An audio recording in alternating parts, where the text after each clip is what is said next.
Are you ready to travel? Travel the world. Yes. Say hello, universe together. 3, 2, 1. Hello, universe.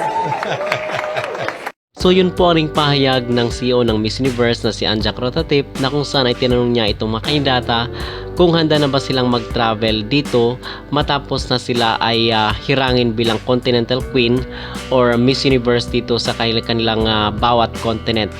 Okay, so tayo naman ay happy dito sa mga kaganapan na kung saan is kahit natalo or hindi napasok si Chelsea Manalo dito sa top 12 ay hinirang naman siya bilang Miss Universe dito sa Asia. So para sa akin mga kapolitika ay malaking karangal na nga po yun para dito sa ating bansa. Okay, at pag-uusapan rin pala natin kasi ang Thailand at yung ibang mga bansa, yung mga karatig bansa natin dito sa Asia ay parang naiinggit daw dito sa karangalan na ibinigay kay Chelsea Manalo. Kasi mga kapolitika, ang rason pala bakit ibinigay kay Chelsea yung Miss Universe Asia ay dahil nga daw doon sa pagpili ng mga head or mga ulo dito sa Miss Universe dito sa Continental Queen. So basically ay pasok daw itong Chelsea dahil nga sa behavior daw na ipinakita. Kasi bawal daw dito sa sa Continental Queen kasi magbabiyahe nga sila. So ayaw daw nila na merong behavior yung kandidata na ipapanalo or pipiliin nila. So before daw mag-finals ay talagang nakaprepare na ang Continental Queen para i-announce itong Continental Queen. At yung nakikita rin natin dito mga kapolitika ay parang ginaya rin ng Miss Universe itong ginawa ng Miss Grand International na kung saan ay di ba yung top 9 is nag-travel rin sila. Itong Miss Universe is ita-travel rin nila itong mga nanalo sa Continental Queen kasi para mabalance yung audience. Kumbaga dito sa Asia may representative sila which is itong si Chelsea, and then dito sa Europe dito sa Americas. So basically ngayon ay nagkakaroon na kasi ng competition kasi sobrang dami na nga ng mga beauty contest na nagsusulputan. So kinakailangan na meron silang roots doon sa certain area.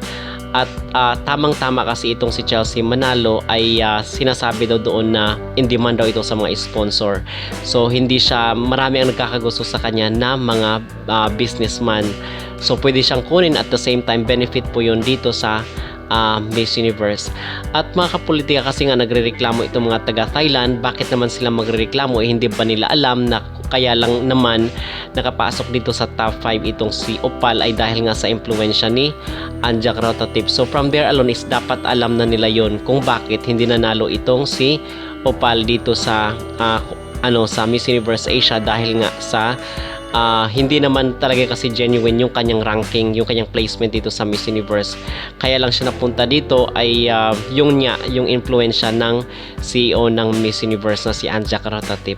At the same time nakitaan rin po siya ng behavior according doon sa isiniwalat ni Miss Kazakhstan. So tayo naman ay natutuwa dito kay Chelsea kasi kasama rin po yung kanyang best friend na si Miss Peru dito sa Continental Queen. So basically pag mag-travel sila ay kasama itong kanyang friend na Latina. So gamit ito para sa promotion ng Miss Universe sa dito sa iba't ibang bansa kasi ang sinasabi ni Anja Crotatip ay mag-travel daw sila all around the world. So ito yung ating abangan mga kapolitika kasi nakaka-excite kahit hindi pa man nanalo itong si Miss Chelsea dito sa top 12 at sa top 5 ay marami pa rin po ang naiinggit sa kanya na taga ibang bansa, especially na siya ang kauna-unahang Miss Universe Asia na nanalo dito sa kanilang beauty pageant competition. Kahit pa siguro sinasabi na pampalubag pa ito, ibig sabihin mga kapolitika ay ayaw nila na mawala tayo dito sa kanilang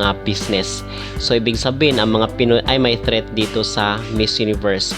At takot rin po sila na mawala yung mga supporters ng Miss Universe dito sa Pilipinas at mag-transfer na nga doon sa Miss Grand International.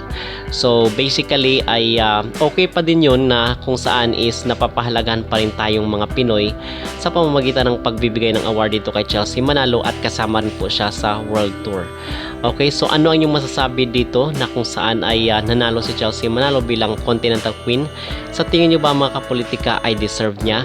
Kung ikukumpara dito kay Opal, mag-comment down below at huwag kalimutang mag-like at mag-subscribe na rin kayo para updated kayo sa ating mga latest issue. How does it feel to be winners together? Oh my God, what we're talking about is till the end. We were always saying we'll we'll be together until the end, and here we are. We're alphabetically together, roommates, and now we're Miss Universe. It's incredible. I love you, sis. I love you. So you're gonna be going back home then traveling? Yes, exactly. So, yes. Bye.